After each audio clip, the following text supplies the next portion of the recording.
డబ్బు, అనారోగ్యం, ఉద్యోగం, వ్యాపారం, అప్పులతో బాధపడుతున్నారా? మీకోసమే లాంచ్ యువర్ ఫ్యూచర్ ప్రోగ్రామ్. అమ్మ నమస్తే అమ్మ.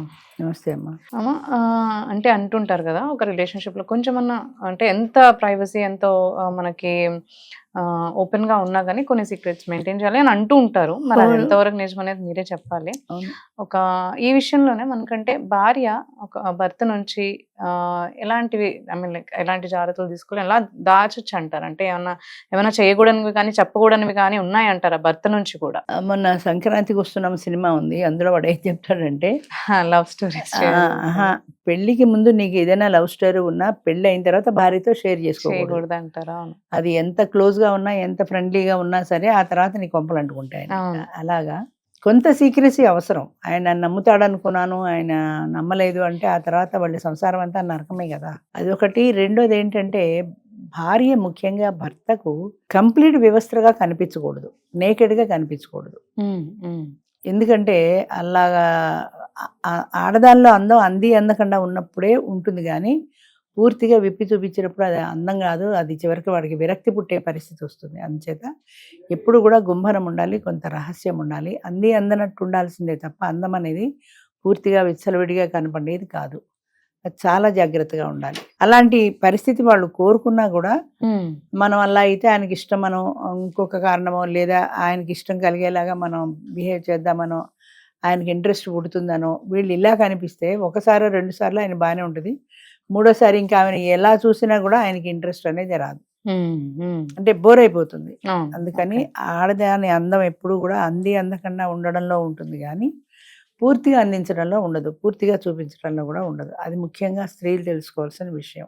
అదొకటి. రెండోది దాపరికం ఎంతవరకు దాయొచ్చు అంటే ఇప్పుడు ఆయన ఎదురుగుండా మనం ఏదైనా చేయకూడని తప్పు మనం చేస్తూ పట్టుబడ్డామనుకో అది జీవితం అంతా నాశనమే కదా, ఆయనకి దూరంగా ఉండాల్సి వస్తుంది. అంచేత భర్త ఎదురుగుండా ఎప్పుడు కూడా విచ్చలవిడిగా ఉండకూడదు, తప్పు పని చేస్తూ భర్త కంట పడకూడదు.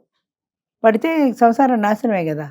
అలానే చాటుకుండా తప్పు చేయమని కాదు నా ఉద్దేశం. అసలు తప్పు పని భర్త కంటే కాదు, అసలు ఎప్పుడు కూడా తప్పు పని చేయకూడదు. చేయకుండా ఉంటే ప్రాబ్లం లేదు. అంచేత ఒకవేళ తన గత జీవితంలో ఏదైనా ఒకవేళ ప్రేమ లాంటిది ఏదైనా వ్యవహారం ఉన్నా కూడా అది భర్తతో షేర్ చేసుకోకూడదు. చేసుకుంటే వచ్చేటువంటి నష్టాలను కూడా ఫేస్ చేయగలగాలి. ఆయన కాదు అని అనుకుంటే దానివల్ల ఏదైనా ఇబ్బందులు వస్తే ఫేస్ చేయగలిగిన ధైర్యం ఉంటేనే చేయాలి. అయ్యో ఆయన మంచివాడు అనుకున్నాను, వింటాడు అనుకున్నాను, నమ్ముతాడు అనుకున్నాను, ఇలా ఏమనుకున్నా ప్రయోజనం ఉండదు. అందుకని అది ఆ గట్స్ ఉంటేనే దాన్ని ఎక్స్ప్రెస్ చేయాలి, లేదంటే గుంభనంగా ఊరుకొని ఉండాలి. లేదా పెళ్లికి ముందు మాట్లాడుకోవడానికి ముందే నా గత జీవితంలో ఇగో ఇలాంటి జరిగింది, నీకు ఇష్టమైతే లేకపోతే లేదు, పెళ్లి చేసుకో లేకపోతే లేదు అని చెప్పినా పర్వాలేదు. కానీ పెళ్ళి అయిన తర్వాత ఇద్దరు కలిసి భార్యాభర్తలుగా జీవించడం మొదలెట్టిన తర్వాత కొన్నాళ్ళు గడిచాక నువ్వు నీ గత జీవితాన్ని షేర్ చేసుకోవడం అనేది ఎప్పుడు ప్రమాదమే. పెళ్లికి ముందు షేర్ చేసుకో, ఆయన ఇష్టమైతే చేసుకుంటాడు, కష్టమైతే లేదు. కానీ చేసేసుకున్న తర్వాత ఇప్పుడు నాకు వద్దంటే గొడవే కదా. అంచేత చేసుకోక ముందు మాట్లాడుకోవచ్చు, కానీ చేసుకున్న తర్వాత పర్వాలేదులే, నాకేం గతం లేదు, లేదా నాకెవరో అమ్మాయి గర్ల్ ఫ్రెండ్ ఉండేది అనేదో చెప్తాడు ముందు. అది నమ్మి ఆయన చెప్పాడు కదా నువ్వు చెప్తావు. ఆయన చెప్పింది నిజమో అబద్ధమో మనకి తెలీదు, నీ నుంచి లాగడానికి చేసి ఉంటాడు. మన లాస్ట్ టైం ఎప్పుడో చెప్పినట్టు నన్ను చూడు, నువ్వు వర్జినేనా అని అడిగాడని అమ్మాయి పెళ్లి క్యాన్సిల్ చేసుకుంది. పెళ్లి చూపులు అయిపోయాయి, పెళ్లి సిద్ధమైపోయింది, హాల్ బుక్ అయిపోయింది, చీరలు నగలు అన్నీ కొనేసారు, ఇన్విటేషన్స్ పనిచేశారు, అంతా అయిపోయింది. 4 రోజుల్లో పెళ్లి. పెళ్ళనగా ఇద్దరు మాట్లాడుకుంటున్నారు, సహజంగానే మాట్లాడుకుంటారు కదా, ఇద్దరు మాట్లాడుకోవడంలో ఎప్పుడో క్యాజువల్గా అడిగాడు ఆర్ యు ఏ వర్జిన్ అని. అమ్మాయి కోపం వచ్చి 4 రోజుల్లో పెళ్లి పెట్టుకుని పెళ్లి క్యాన్సిల్ అయింది. అమ్మాయికి ఎంత ధైర్యం ఉండాలి?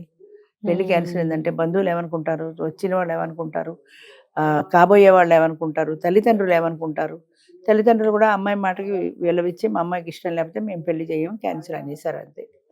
అబ్బాయి ఏదో నేను క్యాజువల్గా అడిగాను, అలా అడగాలని అనుకోలేదన్నాడు. నువ్వు ఎలా అనుకున్నా నీ మనసులో ఏమోలో ఉద్దేశం ఉంది కాబట్టే నువ్వు అడిగావు ఇది వర్జిన్ అవునో కాదు అని. నేను అవునంటే అవునా, కాదంటే కదా, ఏది నమ్ముతావు నువ్వు? కాకపోయినా సరే నేను అవును అంటే నమ్మేస్తావా? అంచేత ఇలాంటి అనుమానం ఉన్న వ్యక్తి నాకు వద్దు అని ధైర్యంగా చెప్పేసింది. అంచేత అది పొరపాటున కానీ షేర్ చేసుకున్నామని అంటే అవతల వ్యక్తి నన్ను అర్థం చేసుకుంటాడనే ఉద్దేశంతో షేర్ చేసుకుంటే అది ఏ మూలో ఎక్కడో ఎక్కడో. దాక్కుని ఉంటుంది, ఇవాళకి ఇవాళ అనకపోవచ్చు, ఏ సందర్భం వచ్చినప్పుడు అది బయటపడుతూ ఉంటుంది. తీస్తారా? అంచేత అలాంటి ప్రమాదాలు ముఖ్యంగా ఆడవాళ్ళు తెచ్చుకోకూడదు. అసలు అలానే రహస్యంగా ఉంచమని కాదు నా ఉద్దేశం, అసలు అలాంటి పనులే చేయకుండా ఉంటే గొడవ లేదు కదా, అవును, ఓపెన్ గా ఉండొచ్చు కదా. కరెక్ట్. అంచేత అలాంటి పనులు చేయడం ఎందుకు, ఇలాంటి వాటిలో పడ్డం ఎందుకు, లేదా అవతల వ్యక్తే నీ మీద కోపంతో మీ ఆయనకి చెప్పచ్చు లాస్ట్ లో మీ ఆవిడ నా గర్ల్ ఫ్రెండ్ అని. అందుకని ఇలాంటి లేనిపోని సమస్యల్ని తెచ్చుకోకుండా నిజాయితీగా ఉండటం ఎప్పుడు మంచిది. ఎలాంటి సమస్యలు లేకుండా లేకుండా అప్పుడు ఇలాంటి సమస్య ఏదైనా వస్తే నిద్రాహారాలు లేక బాధపడాలి, ఈ బ్లాక్ మెయిలింగ్లు తట్టుకోవాలి. అంచేత ఇలాంటివి ఏమీ లేకుండా, మొన్న ఎప్పుడో ఇందులోనే చూశాను, వాడు పెళ్ళయింది, పెళ్ళంతా ఉంటాడు, వాడికి ఎవరో గర్ల్ ఫ్రెండ్ దొరుకుతుంది, అమ్మాయితో కలిసి హోటల్కి వెళ్తాడు, మీ ఆవిడకి ఏం చెప్పొచ్చావని ఏదో అడుగుతుంది, ఎందుకు నా మూడు ఇప్పుడు ఖరాబ్ చేస్తావు, దాన్ని తీసుకొచ్చి దాన్ని దృష్టిలో పెట్టావు నన్ను అని విసుక్కుంటాడు. ఏదో అయిపోయింది వెళ్ళిపోయారు, ఎవరిళ్ళకి వాళ్ళు వెళ్ళిపోయారు. కొన్నాళ్ళు పోయిన తర్వాత అమ్మాయి వాడికి ఒక వీడియో పంపించింది, ఈ అమ్మాయితో కలిసి ఉన్న వీడియో అది. అంటే వీడిని బ్లాక్మెయిల్ చేయడానికి బ్లాక్మెయిల్ చేసింది, లేదంటే మీ ఆవిడకి పంపిస్తాను, ఆఫీస్ వాళ్ళకి పంపిస్తాను ఏదో చెప్పి. అది ఎప్పుడు వీడియో మరి సీసీ కెమెరా ఎప్పుడు పెట్టిందో తెలియదు, కానీ మొత్తం మీద అలాంటి ప్రమాదకరమైన ఆడవాళ్ళు కూడా ఉన్నారు.